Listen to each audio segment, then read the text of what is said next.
Flamecraft by Cardboard Alchemy was in both our top 50 lists, but playing it again, will it change our mind?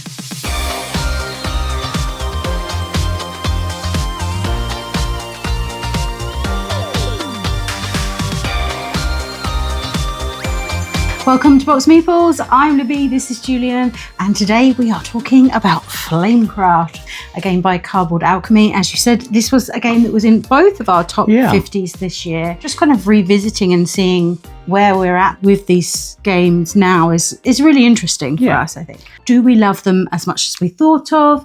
We did. I mean, some of them, if we haven't played them for a while, they might have sort of gone up and down. How much is nostalgia? How much is our gaming taste changed? Because often when we're ranking those, it's like, what have we played recently? Oh yeah, we love that. And you forget sometimes how much you do love something, or the opposite. You think you love it more than you actually do, and then you play it again, it's like, oh, I've moved on from this. Exactly. Me. And I think if your gaming tastes do grow and fluctuate and things, so... Well, let's get it to the table. Let's get back in the game with Flamecraft.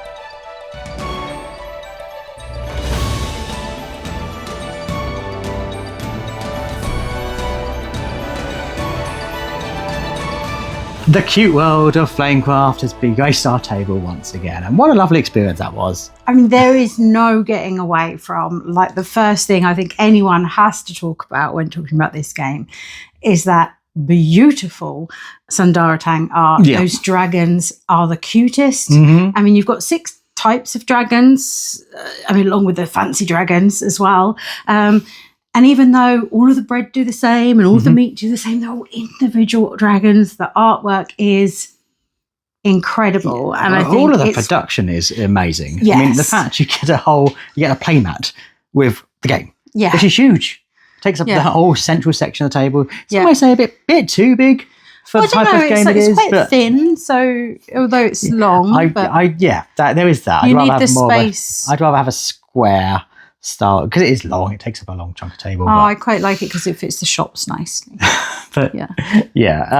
And we were lucky. We played it with the family, so we had the girls involved. Neither of them found it particularly taxing. First turn was a bit bumpy, but we did go in with the fancy dragons. Yes, which they hadn't played with before, and it had been quite a while since we've played it with the kids, so it was a relearn for them. But it's nice that they've sort of gotten better at gaming since we played it with them last, so they were more strategic about where they needed to go and why. I mean, of course, we're all picking up the dragon that looks the cutest from the park. Oh, you take a new dragon. Oh my gosh, Donut, are you joking? What a cute name. Yes, please. I'm going to help myself to hot dog because he's got sausages. Exactly. Strategically, there's no benefit to this. I just want him. But, that was mainly whenever they didn't have a plan for resources or something like that. There was quite a lot of times where they were doing what they felt to be an optimum action for what they wanted to achieve. Yeah, and which is nice that they've grown into doing that. And for 4 players, obviously, you quickly shift focus on the enchantments for the shops. And you start spying on what resources people are getting and going, okay, which are you going for?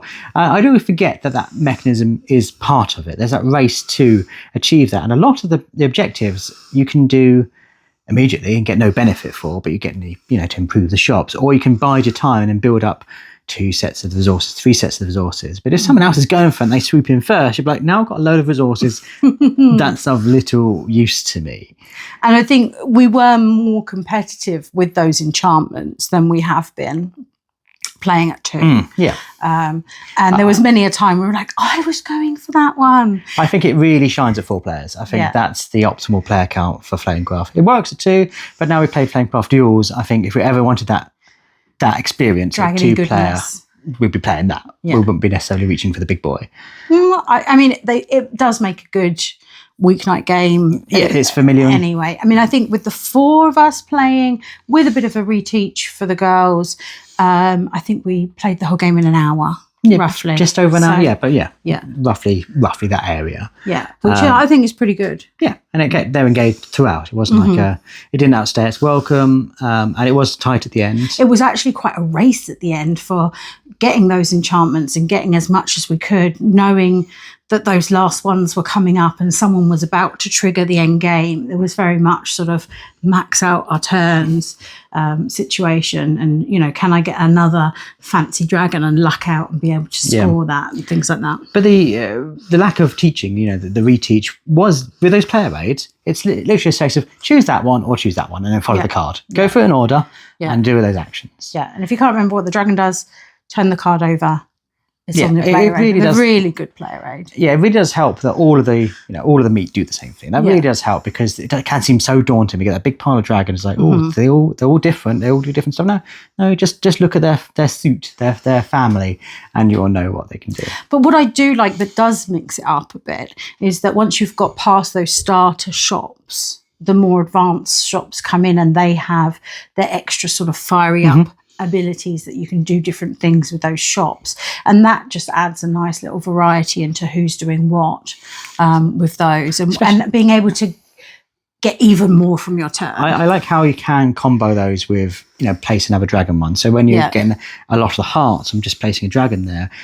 The temptation is to look for a place that lets you play another dragon, because then you're going to at least get that many points that turn, while also contributing towards the enchantment to get bigger points for that. And it's those combos, when they do click together, are really satisfying. Yeah, I mean, end game, it just really hike up some of those shops. You're visiting it and you're getting 6 resources or more, and then you're getting to fire up a dragon, which is then giving you even more resources, and then suddenly you'll qualify for your fancy dragon, you're scoring that, and it just, those chains of stuff that you can do is immense sometimes. It's nice little touches, like the coins are a wild resource, but if you don't spend them, that's points at the end of the game. So you can just start kind of discreetly start scribbling coins up to kind of do a stealth. Oh, by the way, I've got 12 coins here. That's an extra boost at the end. Yeah, and if you're not going to do that, then it also can throw people off kilter in terms of what you're saving up for. If you're choosing to swoop in and get something before somebody else is looking for it. So there is a little bit of... I mean, it's a very friendly game, but there is a little swoop in that you can do every now and again. And it's a very creative game. I love all the shop names. There's just lots of nice little touches. The punnery is immense. And like I say, it's such a lovely production. You can't help but smile when you're playing it. It's cozy. And, that phrase is tossed around a lot nowadays, but it is. Yeah, and it did actually make our top 10 cozy games. Yeah. We did one quite a while ago, and we also did a live chat with Cardboard Alchemy recently. And I put Flamecraft Duels on just to have a different one from our previous cozy game list. But I mean, I think if we weren't trying to mix things up, it would definitely be on the cozy. Yeah. So were you right? Should this? Because let's not dilute it. 45 sounds low in the top 50, but that's still your 45th favourite game out of all the hundreds that we own, all the thousands we play in a year. Yeah, and I do think maybe it should tweak up a little bit. It does make me think, oh gosh, is that a bit low? But obviously we do like a variety of games and different types and styles and things. And by the time we come to rank the next lot, we would have played a whole load more games, including Flamecraft Duels. Yes. So I do wonder where it will be. I know it will be in the list. Maybe it should hike up a little bit. Yeah. I'm doing the opposite. Now, mine was 28, and that's not to say I don't enjoy it. I do. But I also really enjoy Critter Kitchen. And I think between the two, I prefer Critter Kitchen. So as a result, I feel that needs to be higher. And that's going to I think potentially knock Flamecraft down a bit. It's going to be there or thereabouts. Yeah. But I suspect there's going to be other games that come in that I just enjoy a little bit more. And if you're talking about beautiful art and wonderful table pheasants, we get that with Critter Kitchen with the same Sandar Tang look. Yeah. Not to say... Less dragons. No dragons. Zero dragons in that. Yeah. Less dual dragons as well. Yeah. But that's not to say I didn't love playing it again. I would gladly play it if the girls woke up and said, should we play Flamecraft again? Pushing everything off the table. Yeah, let's get it. Let's table it. And yeah, I do love it when you play a game and just reiterates, yeah, that does deserve a place in our collection. That is a favourite. Yeah, and I feel like it's one of those games, if someone said to me, I don't know, name a game that you feel like you could recommend to anyone. Yeah. This could be a supermarket game. Yeah. And do very well. Yeah. People could just pick it off the shelf, have a great experience with it. Yeah. But what do you think of Flamecraft? Do let us know in the comments down below. Have you never played it? I'm surprised at that situation. What's wrong with dragons? Yeah, well, don't you like really beautiful games? What's wrong with it? Yeah, let us know. Have you played it? Have you gone off it? Have you moved towards, like me, more to Critter Kitchen? Or are you just waiting for the 2-player Jules version? Do let us know in the comments down below. I just want all the dragons. Yeah, can't have enough dragons. Obviously, a good place to buy Flamecraft is your friendly local game store. It is indeed. For us here in the southeast of England, ours is Chaos Cards, and as usual we do have a discount code in the description where if you're buying from their online store you can save a few pennies. And amongst our videos, we've got quite a lot of videos on Cardboard Alchemy games, so Andromeda's Edge, Critter Kitchen, Flamecraft Jules. Yeah. So if you are interested in those things, and we probably will talk about in the future, do make sure you are subscribed. It really does help our channel out. So if you're a regular viewer and you haven't subscribed yet, please do that, because it really does help us. It really does. Yeah. We'll see you next time. Thanks for watching. Bye.